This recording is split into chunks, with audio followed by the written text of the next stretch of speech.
শিশু বিহার দার্জিলিং রাস্তার দিকে একটা গাছের মধ্যে হ্যাঙ্গিং পজিশনে একটা ডেড বডি আছে। তো অ্যাকর্ডিংলি আমরা আসি, ভেরিফাই করি, তারপরে আমরা দেখলাম বডিও আইডেন্টিফাই করছে। ডেড বডি গার্জেনরা মাধ্যমে রতন দেবনাথ, এর ডাক নাম হচ্ছে বক্ত, বাবার নাম হচ্ছে শ্রী নিখিল দেবনাথ, করিলম, শিশু বিহার, পিএস হচ্ছে তেলামরা। বয়স কত?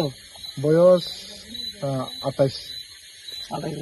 কি মনে করতেছেন প্রাথমিকভাবে?